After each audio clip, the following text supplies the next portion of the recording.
నమస్తే, welcome to our channel. ప్రస్తుతం AP ప్రజలందరిలో కూడా ఒకటే చర్చ. అసలు వైసీపీ నేతల తీరుని ఏ విధంగా చూడాలి? బెయిల్ వస్తే బెయిల్ కండిషన్స్ను ఉల్లంఘిస్తూ పరారీ అవుతుంటారు. మరి బెయిల్ రాకపోతే మేము ఏం తప్పు చేయలేదు, మాకు బెయిల్ ఇవ్వండి అంటే కింది కోర్టు నుంచి పై కోర్టు వరకు కూడా పిటిషన్స్ దాఖలు చేస్తారు. మరి ఈ నేతల తీరు ఏంటి? మళ్ళీ అధికారంలోకి వచ్చేది మేమే అని చెప్పుకుంటూ ఉంటారు. ఏంటి ఆంధ్రప్రదేశ్ రాష్ట్రానికి ఈ విధంగా వైసీపీ నేతలు ప్రవర్తిస్తున్నారు అని చెప్పి చాలా మంది చెప్పుకుంటున్నారంట. ఈ అంశాన్ని ఏ విధంగా చూడాలి తెలుసుకునే ప్రయత్నం చేద్దాం. దీన్ని విశ్లేషించడానికి మనతో పాటుగా ఉన్నారు ప్రముఖ ఆర్థిక, రాజకీయ, సామాజిక విశ్లేషకులు అంకమరావు గారు. నమస్తే సార్. నమస్తే.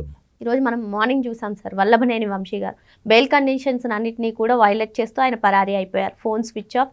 మరి బెయిల్ ఇచ్చేటప్పుడు ఏదైతే అడ్రస్ ఇచ్చారో ఆ అడ్రస్కి వెళ్ళి చూస్తే అక్కడ ఎవరు లేనటువంటి పరిస్థితి.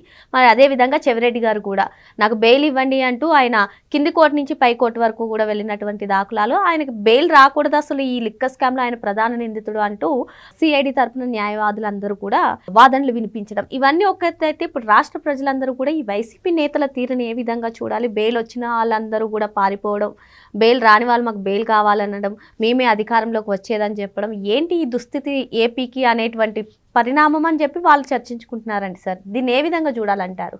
అంటే చంద్రబాబు నాయుడు గారి వ్యూహాన్ని వాళ్ళు అర్థం చేసుకోవట్లేదు.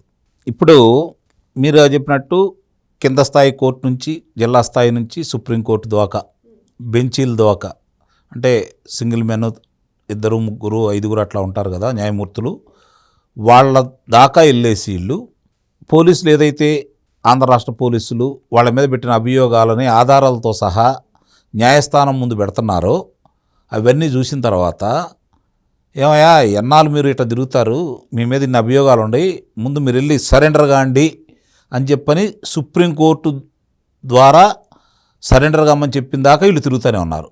అంటే వీళ్ళని ఒక్కసారి కనుక అదుపులో తీసుకుంటే వాళ్ళకి ఏ కోర్టు కూడా వాళ్ళకి బెయిల్ ఇచ్చే పరిస్థితి లేకుండా అవకాశం వాళ్ళకే ఇచ్చేస్తుంది. అంటే వీళ్ళు కనుక అరెస్ట్ చేశారనుకో, అయ్యో నన్ను అన్యాయంగా అరెస్ట్ చేశారు, కక్షపూరితంగా చేశారు చూడండి మీరు అని చెప్పని గగ్గోలు పెడతారు. ఓ రకమైన సానుభూతి రావడం కోసం ప్రయత్నం చేస్తూ ఉంటారు వాళ్ళు. కానీ ఇప్పుడు చంద్రబాబు నాయుడు గారు పన్నిన వ్యూహంలో రోజు రోజు ఎక్కడ అదుపులో తీసుకుంటారో, ఎక్కడ అరెస్ట్ చేస్తారో అన్న భయంతో నిద్ర లేని రాత్రులు గడిపి మానసికంగా రోజు చచ్చిపోతున్నారు వాళ్ళు. ఇది వాళ్ళు గమనించుకోవట్లా. ఎందుకంటే ఎట్టా వాళ్ళకి అరెస్ట్ తప్పదు, వాళ్ళు ఎక్కడుండా అరెస్ట్ చేస్తారు. సుప్రీం న్యాయస్థానం తిరస్కరించిన తర్వాత ఎట్లా అరెస్ట్ చేస్తారు? వాళ్ళ మీద ఉన్నటువంటి అభియోగాలు అలాంటివి. అంటే పిన్నెల్లి బ్రదర్స్ లాంటి వాళ్ళే వచ్చి లొంగిపోయారు. తప్పదు కదా. ఇప్పుడు అతను దొరకలేదుగా, పిన్నెల్లి వెంకటరామరెడ్డి. సుప్రీం న్యాయస్థానం చెప్పేంత వరకు కూడా అతను ఎక్కడున్నాడో కూడా రాలేదు కదా. మరి అతను ఎంత జనస్రవంతితో సంబంధం లేకుండా, జనంతో కలవకుండా, బహిరంగ ప్రదేశాల్లో తిరగకుండా, ఎక్కడో కలుగులో దాక్కొని జీవితం గడపాల్సినంత కర్మ వాళ్ళకి పట్టించినటువంటి వ్యక్తి ఈరోజు చంద్రబాబు నాయుడు గారు. అంటే ఇది నిజంగానే శ్రేణులకు కొంచెం ఇబ్బందికరం కావచ్చు, తెలుగుదేశం పార్టీ శ్రేణులకి. ఏంటి ఇంకా వాళ్ళు అరెస్ట్ చేయట్లేదు, రఘురామకృష్ణరాజు గారి లాగా లేకపోతే పట్టాభి గారి లాగా వాళ్ళ మీద ఎందుకు చర్యలు తీసుకోవట్లేదు అని చెప్పని కొంచెం కోపం ఉంటుంది. ఎందుకంటే బాధపడ్డాడు వాళ్ళు కాబట్టి, జైలుకి వెళ్ళినాడు వాళ్ళు కాబట్టి, ఇవన్నీ అనుభవించిన వాళ్ళు కాబట్టి ఆ బాధలు అనేది వాళ్ళకు ఉంటాయి. కానీ వీళ్ళు ఈరోజు రోజు చచ్చిపోతూనే ఉంటారు కదా. ఏ వైపు నుంచి పోలీసులు వస్తారో, ఏ వైపు నుంచి తెలుగుదేశం పార్టీ శ్రేణులు వస్తాయో, ఈరోజు ఇక్కడ ఉంటే మా రోజు ఇంకో దగ్గరికి వెళ్తున్నారు, ఆ తర్వాత ఇంకో దగ్గరికి వెళ్తున్నారు, అట్లా మారు వేషాలు వేసుకొని.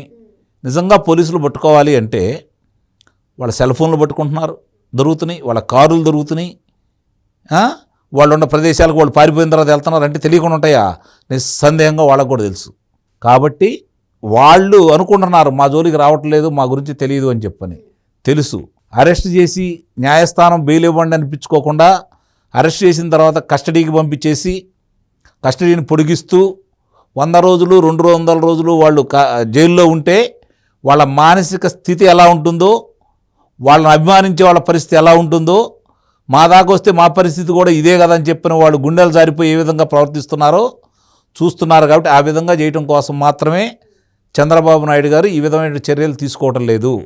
రెండోది, ఇబ్బడిముబ్బడిగా రాష్ట్రానికి పెట్టుబడులు తీసుకొచ్చే క్రమంలో రాష్ట్రంలో లా అండ్ ఆర్డర్ అదుపు తప్పలేదు అనే అభిప్రాయం పెట్టుబడిదారులకు కూడా కలగాలి కాబట్టి వీళ్ళని ఈ విధంగా వదిలేస్తున్నారు. ఇప్పుడు వాళ్ళు అనుకున్న స్థాయికి మించి పెట్టుబడులు వచ్చినాయి. 20 లక్షల ఉద్యోగాలు అన్నారు, ఇప్పుడు 50 లక్షల టార్గెట్ పెట్టుకున్నారు. ఈ విధంగా పెట్టుబడులు తీసుకొచ్చేటప్పుడు ఇప్పుడు వచ్చినాయి పెట్టుబడులు, ఇప్పుడు వీళ్ళ మీద దృష్టి పెడతారు ఇకన. అందుకనే నిన్నటిదాకా బయట ఉన్న వల్లభనేని వంశీ కావచ్చు, రోజు నాకు బెయిల్ కావాలని గోల్ చేస్తున్నటువంటి చెవిరెడ్డి భాస్కర్ రెడ్డి పరిస్థితి కావచ్చు, రేపు ఇంకా ఎవరున్నారో వరుస క్రమంలో అందరూ ఉంటారు. ఇప్పుడు దాకా బేరాలు బలికి మేసాలు మెలేసి తొడలు కొట్టిన వాళ్ళందరూ కూడా రేపు పొద్దున ఏం జరిగిద్దో నిస్సందేహంగా చూస్తారు. అందుట్లో ఎలాంటి సందేహం అయితే ఏమి లేదు. సార్, మీరు చెప్పినట్టుగానే కూటమి ప్రభుత్వం ఎవరిని అరెస్ట్ చేయట్లేదని చెప్పి అటు ప్రజలు ఇటు తెలుగుదేశం తమ్ముళ్ళు కూడా అసంతృప్తితో ఉన్నారు. కానీ వీళ్ళందరూ కూడా మీరు చెప్పినట్టుగానే కింది స్థాయి కోర్టు నుంచి పై స్థాయి కోర్టు వరకు బెయిల్ కండిషన్స్ వేసుకున్నా వాళ్ళకి రానటువంటి పరిస్థితి. అయినా వైసీపీ నేతలు ఇవన్నీ అక్రమ అరెస్టులు, రెడ్ బుక్ రాజ్యాంగమే నడుస్తుంది, ఎంతవరకు కరెక్ట్ ఈ విధంగా పోర్ట్రేట్ చేయడం? ఇప్పుడు ప్రతిపక్షంలో ఉన్న వాళ్ళు అంటే ఇప్పుడు ఏకైక ప్రతిపక్షం అదే కదా, సంఖ్యాపరంగా ప్రతిపక్ష హోదా లేకపోయినా ఇప్పుడున్న కూటమి ప్రభుత్వానికి ప్రధాన ప్రతిపక్షం అయితే వైఎస్ఆర్సీపీ పార్టీయే కదా. ఇప్పుడు వాళ్ళు ప్రజా సమస్యల మీద స్పందించడానికి అవకాశం లేకుండా పోయింది. వాళ్ళు 3,000 ఇస్తే వీళ్ళు 4,000 ఇస్తున్నారు. వాళ్ళు 1,000 రూపాయలు పెంచడానికి 5 సంవత్సరాలు తీసుకుంటే వీళ్ళు చిన్న 20 రోజే మొదలుపెట్టేశారు. కాబట్టి ఇవన్నీ కూడా చూసుకుంటా ఉంటే వాళ్ళు ఇచ్చిన దానికంటే అధికంగా ఇస్తున్నారు. రైతుల విషయానికి కూడా వచ్చేతలకి 24 గంటలు లేదంటే 48 గంటల్లో వాళ్ళ ధాన్యానికి ఏదైతే కొంటున్నారో వాళ్ళకి డబ్బులు ఇస్తున్నారు.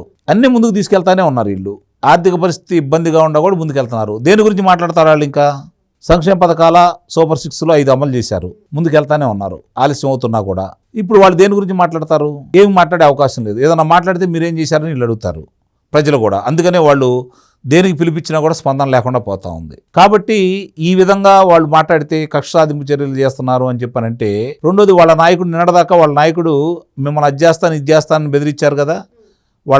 కొంతమంది వాళ్ళ నాయకులు కూడా మాట్లాడారు కదా, మేము అధికారంలోకి వస్తాం, అది చేస్తాం ఇది చేస్తామని. మరి ఎందుకు మూతపడిపోతా ఉన్నాయి ఈ 4 రోజుల నుంచి? ఎందుకు మాట్లాడట్లేదు అంటే, చర్యలు మొదలు పెట్టారు.